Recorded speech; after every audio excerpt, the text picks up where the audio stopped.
नमस्कार दोस्तों, मैं रीजनिंग गुरु राजीव गोयल। रीजनिंग में आपका स्वागत है।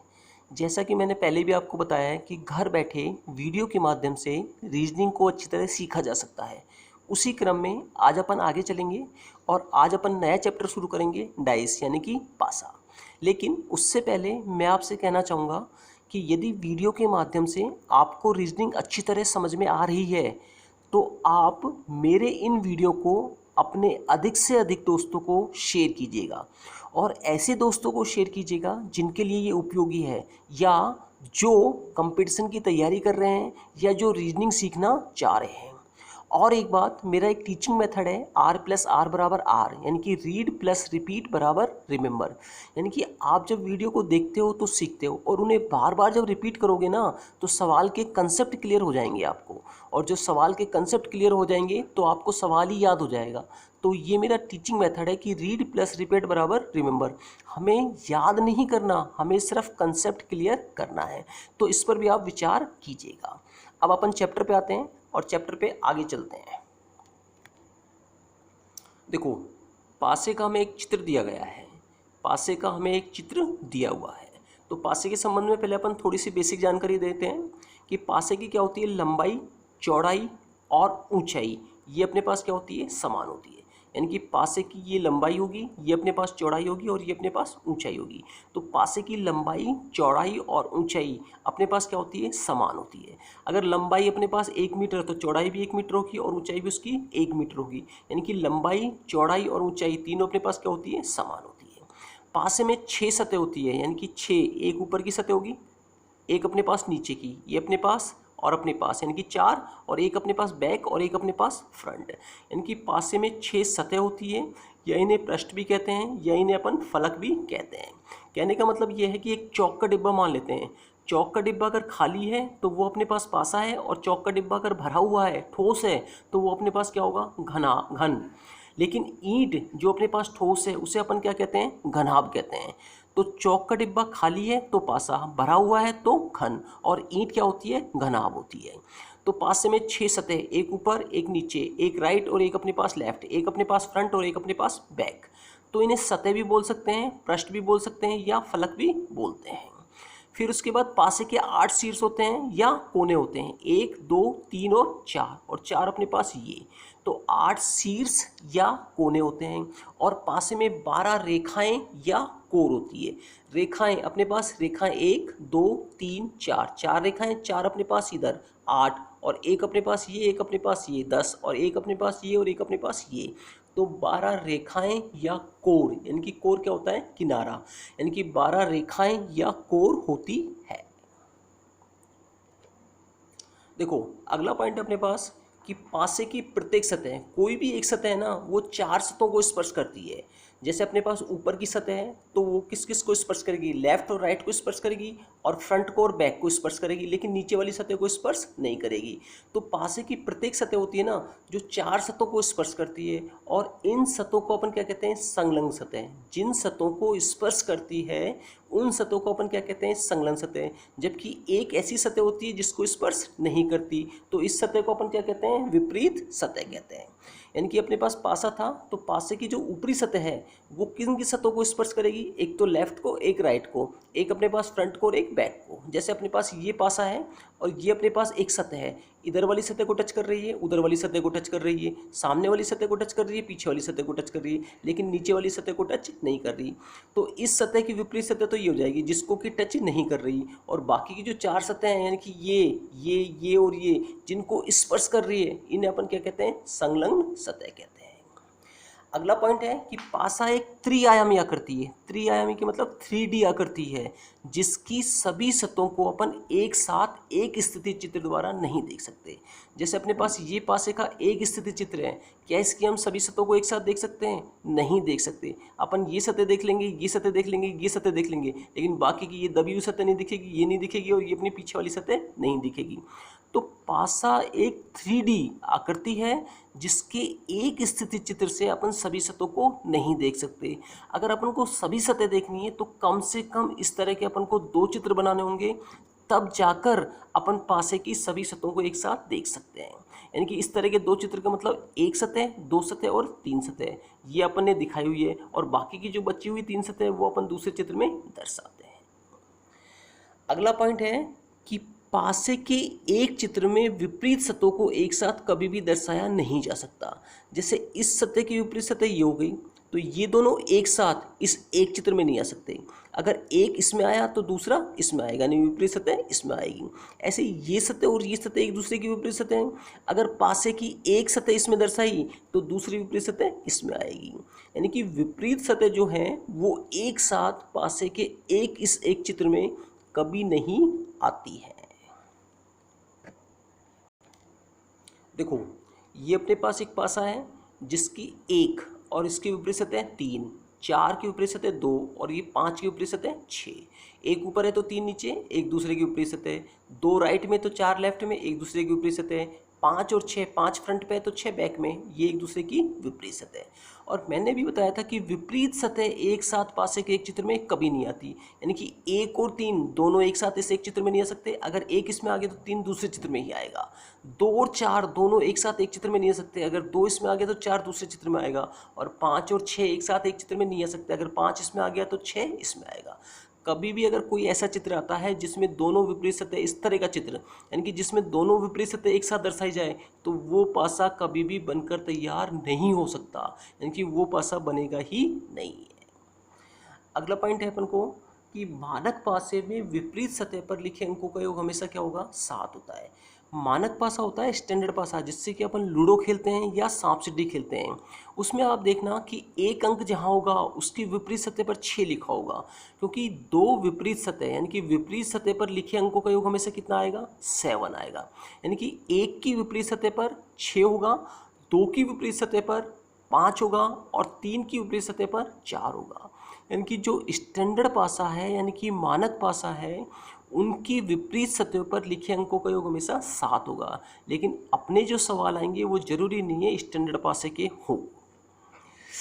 अगला दिया हुआ है अपने पास प्रसारित सतह, यानी कि पासे को जब खोल के दिखाया जाता है ना, तो वो अपने पास क्या होती है, प्रसारित सतह, यानी कि फैला हुआ रूप।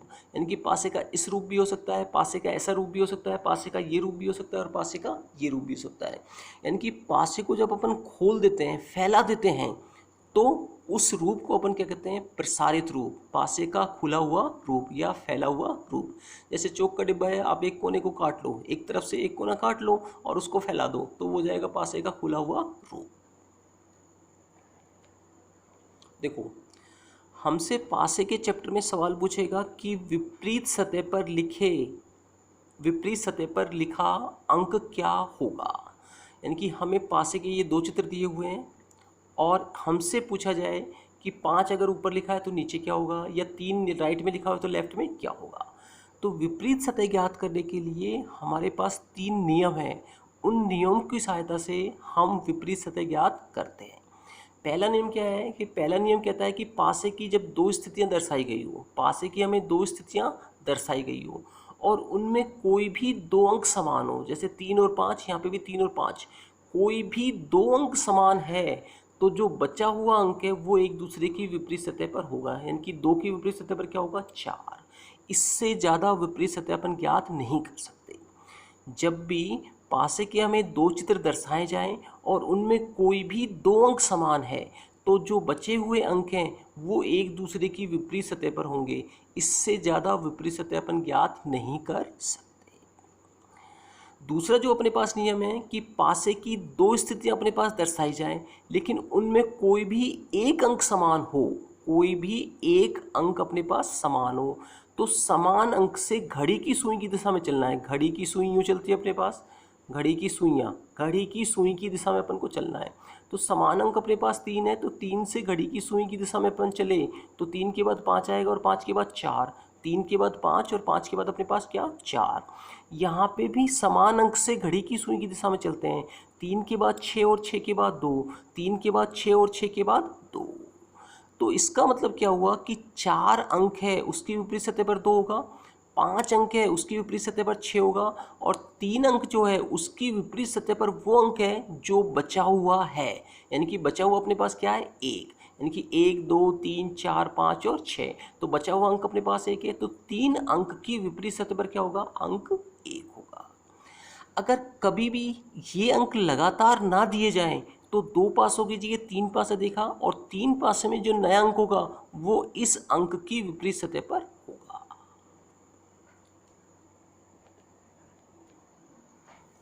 देखो तीसरा जो अपन को नियम दिया हुआ है, तीसरा नियम कहता है कि पासे के अपन को 2 चित्र दर्शाए गए हैं और उनमें कोई भी एक अंक समान हो। पिछला नियम भी यही था कि कोई भी एक अंक समान हो, लेकिन पिछले नियम में क्या थे, स्थिति भी समान थी। यहाँ पे अपने पास एक समान है लेकिन स्थिति अलग है, यहाँ पे ऊपर एक है, यहाँ पे अपने पास राइट में एक है। तो पिछले जो नियम में था स्थिति भी समान थी और एक अंक भी समान था। यहाँ पे अंक तो एक समान है लेकिन स्थिति अलग अलग है, यहाँ पे ऊपर की परत पर लिखा हुआ है, यहाँ पे राइट की परत पर लिखा हुआ है। ठीक है, तो हमारा नियम क्या कहता है कि कोई भी जब एक अंक समान है तो समान अंक से घड़ी की सुई की दिशा में चलना है। इस समान अंक से घड़ी की सुई की दिशा में अपन को चलना है। जब इससे अपन चलें तो 1 3 5 यानी कि 1 के बाद 3 आया और 3 के बाद 5। यहाँ पर जब 1 से चलेंगे तो 1 के बाद 2, 2 के बाद 4, 1 के बाद 2, 2 के बाद 4।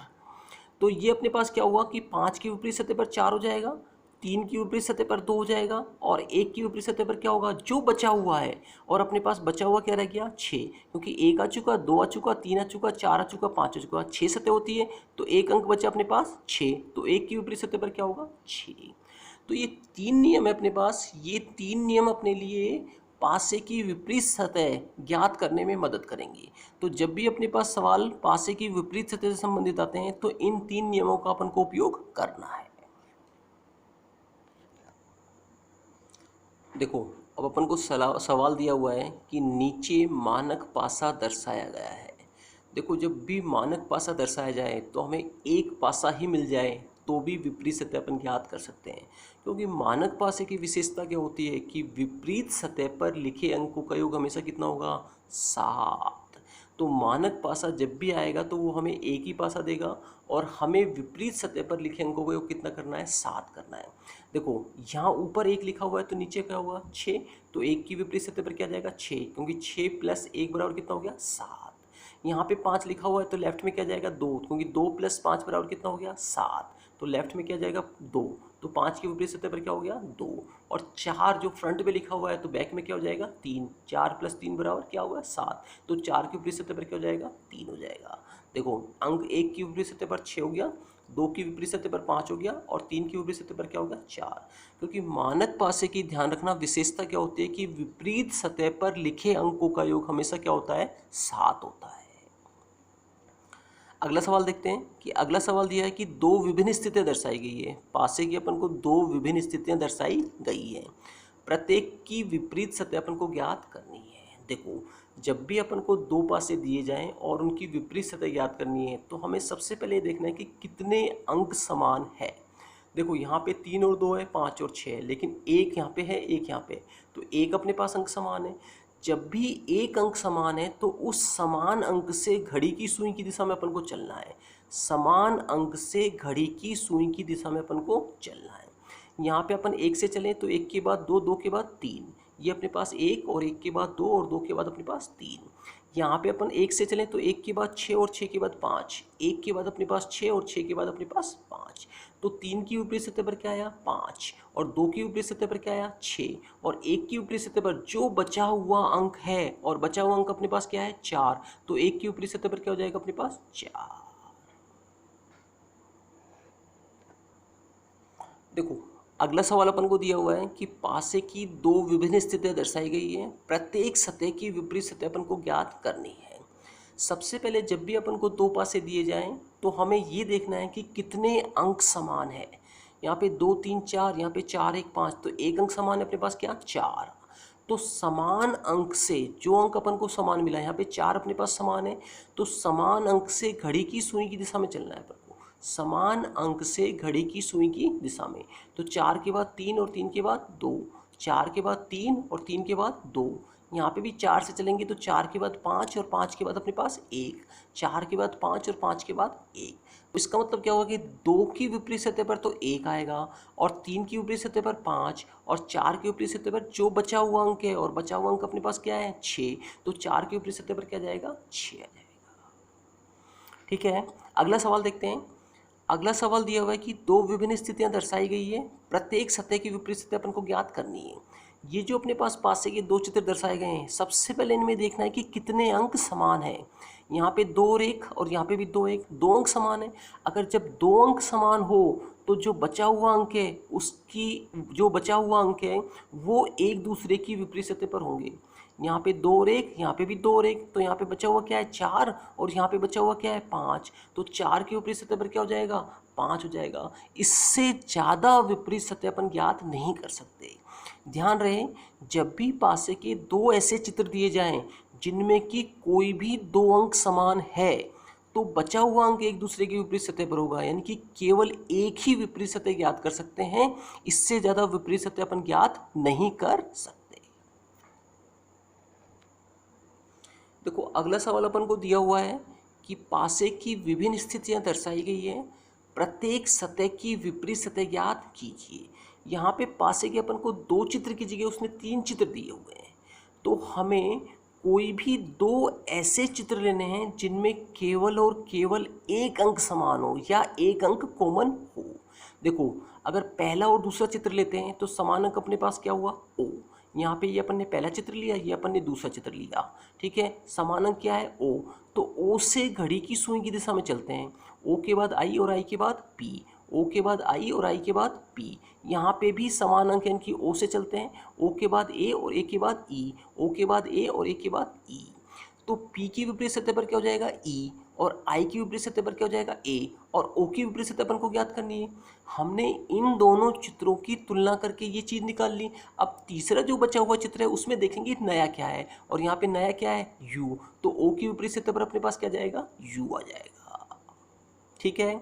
ऐसे ही अपन दूसरे और तीसरे चित्र को अगर कंपेयर करें तो दूसरे और चित्र में कॉमन अपने पास क्या है एक अंक, वो भी क्या है A, अपने पास A कॉमन है।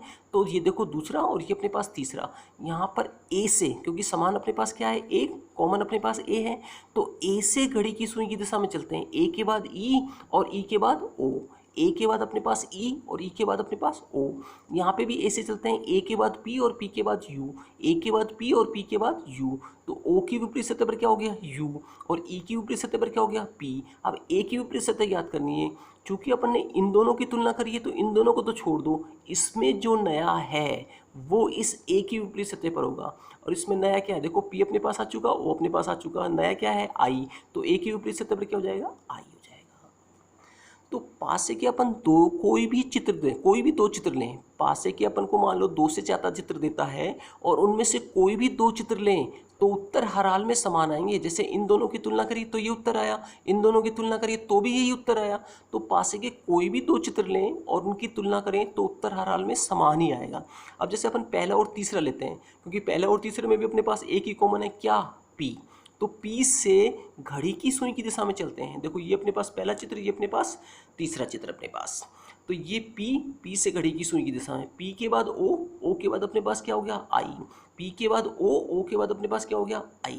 यहाँ पे P से चलेंगे तो P के बाद क्या हो जाएगा U के बाद अपने पास क्या हो जाएगा A, तो P के बाद U और U के बाद अपने पास क्या हो जाएगा A।